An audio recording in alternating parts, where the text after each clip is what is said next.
باحاول دايمًا وأنا باشوف الأفلام إني ألتزم بقاعدة عدم تحميل العمل اللي أنا باشوفه ما لا يطيقه، أو إني أحكم عليه بناءً على توقعاتي المسبقة من قبل ما أدخله مثلًا. باحس إنه إحنا كمشاهدين المفروض يبقى عندنا نوع من أنواع الالتزام كده تجاه مخرج العمل، إنه نحترم وجهة نظره ونبدأ ننتقد فيلمه في حدود وجهة النظر دي. يمكن آخر مرة طبّقت فيها القاعدة دي على فيلم وانبسطت بيه جدًا، على عكس ناس كتير كان فيلم A Quiet Place Day One. كلنا كنا داخلينه بتوقعات، الفيلم ما التزمش بيها وقرر إنه يتحرك في اتجاه معاكس. مش كل الناس قدرت إنها تحترمه أو تتفاعل معاه، بس لأنهم ما عرفوش يتقبلوا وجهة نظر المخرج. نفس الكلام ده برضه حصل مع فيلم فيوريوسا اللي كان جاي بعد ملحمة ماد ماكس فيوري رود. لكن برضه في أوقات كده قاعدة الاستسلام لوجهة نظر صناع العمل بغض النظر عن توقعاتنا الشخصية دي بيبقى صعب شوية الالتزام بيها، خصوصًا لما بتشوف بعينك كمية الفرص المهدرة لاستغلال فكرة ما في سبيل بس الالتزام باتجاه معين أو وجهة نظر معينة. وده بالضبط هو ملخص انطباعي عن الفيلم اللي كنت مستنيه جدًا، ميكي 17، واللي هاتكلم عنه في فيلم النهارده. لكن الأول كالعادة خليني أرحب بيك، أنا محمود ويلا بينا نبدأ فيديو النهارده. I've seen things you people wouldn't believe. All those moments will be lost in time, like tears in rain. ميكي 17 هو فيلم خيال علمي وكوميديا، يعتبر أحدث أفلام المخرج الكوري المتميز بونج جون هو، من بطولة روبرت باتنسون، نعومي أكي، مارك رافالو وتوني كوليت. أحداثه بتدور في المستقبل لما البشرية بتكتشف جهاز ثوري قادر إنه يحتفظ بنسخة من الصفات البشرية عند أي حد بيستخدمه، وبالتالي إمكانية إعادة طباعته مرة تانية في حالة إنه مات مثلا أو استنساخه حتى وهو لسه عايش. لكن بعد نزاعات طويلة التقنية دي بيتم تجريمها على الأرض بسبب مخاطرها الأخلاقية الواضحة، وبيقتصر بس استخدامها في مهمات استكشاف الفضاء الخارجي، بحيث بيتطوع شخص واحد بس لكل رحلة بيطلق عليه الاكسباندبل أو القابل للاستغناء عنه. باختصار عبارة عن فار تجارب بيترمي وسط الظروف القاسية والمميتة للكواكب اللي بيروحوا يستكشفوها بس بغرض التجربة، وكل ما يموت بيبقى سهل استنساخه مرة تانية لأن معلوماته اوريدي محفوظة في الجهاز اللي اخترعوه ده. أحداثنا بقى بتبدأ مع ميكي بورنز اللي الظروف بتقوده لقبول الوظيفة دي والخروج في مهمة لاستكشاف واستعمار أحد الكواكب تحت قيادة رجل الأعمال المختل والمرشح الخاسر في انتخابات الرئاسة الأمريكية السابقة كينيس مارشال، علشان ننطلق في رحلة بقى لمواجهة المخاطر الغريبة والمجنونة اللي بيقابلها ميكي في وظيفته الجديدة. Every time you die, we learn something new and humanity moves forward. Oh, man, he's alive. It's fine.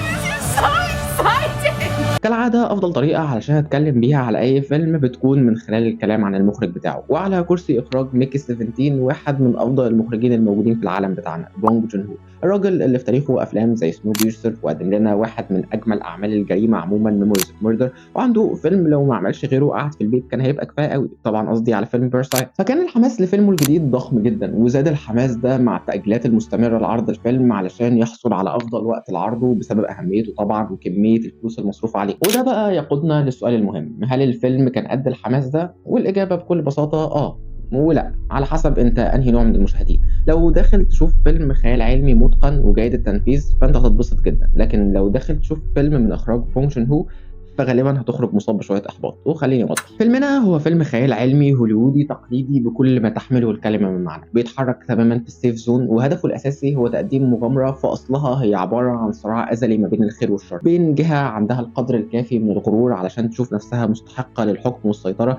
بغض النظر عن ايه هي نوع الخسائر اللي ممكن تضحي بيها في سبيل الوصول للهدف ده. هذه الجهه طبعا متمثله في كينيس مارشال، الشخصيه الكرتونيه جدا في كتير من تفاصيلها، وممكن تشوف فيها لمحه كده من كل طاغيه ومستبد جه العالم بتاعنا ده، بما في ذلك شويه تفاصيل شكليه من ناس عايشين معانا دلوقتي. وكلمه كرتونيه هنا مش بشكل سلبي بالمناسبه، بالعكس ده شيء مقصود تماما. كل الشخصيه دي هي اللي بتقود لنوع الكوميديا اللي فيلمنا بيقدمه، واللي قايمه على السخريه المباشره من تفاهه اهداف جهات القوى اللي بتحكم عالمنا. وصفي لكوميديا الفيلم بانها مباشره يمكن بشكل زايد عن اللزوم في بعض الاوقات مش بيقلل ابدا من تاثيرها واهميتها كاحد جوانب قوه الفيلم. وعلى الجهه الثانيه بطلنا ميكي اللي هو كمان بيمشي على خط البطل المعتاد اللي بيتقدم في الاول على انه ضعيف وجبان، وبيتحرك في رحله بتؤهله علشان يبقى ند لا يستهان به في صراع فيلمنا كتجسيد للخير المتبقي في البشريه. وكوني برضو وصفت ان الصراع ده تقليدي ما يمنعش ابدا انه يتقدم بشكل شبه مثالي في قالب مليان بالمفاجآت الصادمه على طول الرحله، والكوميديا والرومانسيه المؤثره والاكشن الجذاب، مضاف ليها لمحات من اسلوب مخرجنا المعتاد بطرح كتير من الاسئله الفلسفيه والاخلاقيه اللي بتستدعي جدا التفكير فيها، خصوصا عن مفهوم الطباع اللي الفيلم بيحكي عنه. في مرحله من مراحل الفيلم بطلنا بيلاقي نفسه في مواجهه مشكله كفيله انها تدخلك في دايره لا متناهيه عن يعني ايه تبقى بشري اصلا، وامتى المفروض يطلق عليك اللقب ده، بجانب بعض الاسقاطات السياسيه اللي سهل جدا تطبيقها على صراعات القوى العظمى الموجوده في العالم بتاعنا. وكل ده بيتقدم في اطار بصري ما فيهوش غلطه، سينماتوجرافي حلوه جدا واستخدام خالي تقريبا من الاخطاء للسي جي اي،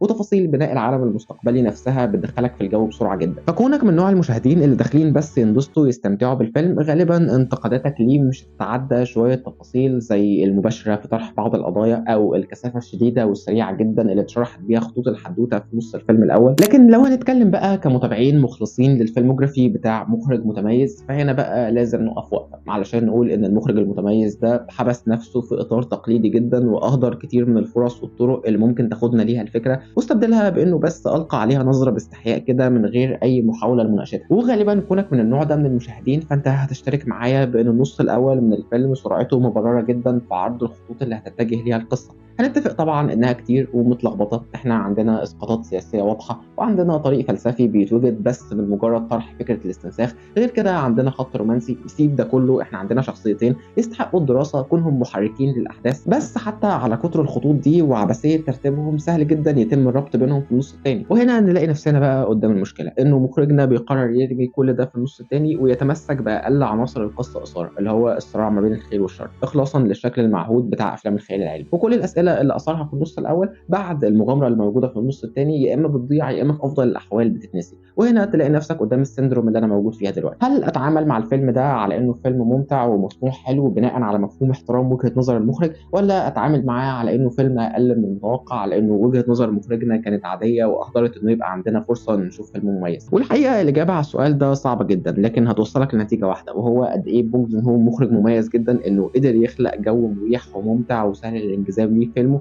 حتى لو كنت زي محبط من وجهة نظره، مستحيل تقول على ميكي 17 انه فيلم وحش. Hi, Mickey. Are you experiencing any vertigo? I guess I am feeling a little dizzy. Oh, wow! Did you see that? طبعا ما ينفعش نقفل الفيديو غير لما نتكلم على الاداءات التمثيليه والكاست الخرافي اللي شكل الفيلم، على راسهم طبعا روبرت باتنسون اللي ماشي على خطوات ثابته وقويه جدا علشان يثبت نفسه يوم بعد يوم، ويثبت انه عنده كتير جدا يستحق الاستكشاف. وبالنسبه لي اداؤه في الفيلم ده يمكن اكتر اداء سلس وتلقائي قدمه لحد دلوقتي، والسلاسه دي كملت حتى مع الحالات المختلفه والشخصيات المختلفه اللي كان بيمر بيها. مارك رافالو رائع كالعاده، ووجوده اصلا اضاف كتير للفيلم. دوره هنا هزلي ساخر، حسيته امتداد شويه لشخصيته في فيلم بور ثينجز، وان كنت حاسس انه ما تمش الاستفاده منه بشكل كامل. ونفس الكلام ينطبق على توني كوليت اللي برضه وجودها لا يتعدى كونها اضافه حلوه، لكن كان ممكن نشوف منها اكتر. اخيرا ميكي 17 ممكن يكون اكتر فيلم ممتع وقابل للمشاهده في تاريخ مخرجه، لكنه بعيد شويه عن قائمه افضل افلامه، وتقييمي للفيلم هو 6.5 من 10. وبس، لو وصلت لحد هنا شكرا جدا، يا رب تكونوا استمتعتوا. شاركوني برايكم عن الفيلم لو شفتوه. انا محمود، وسلام.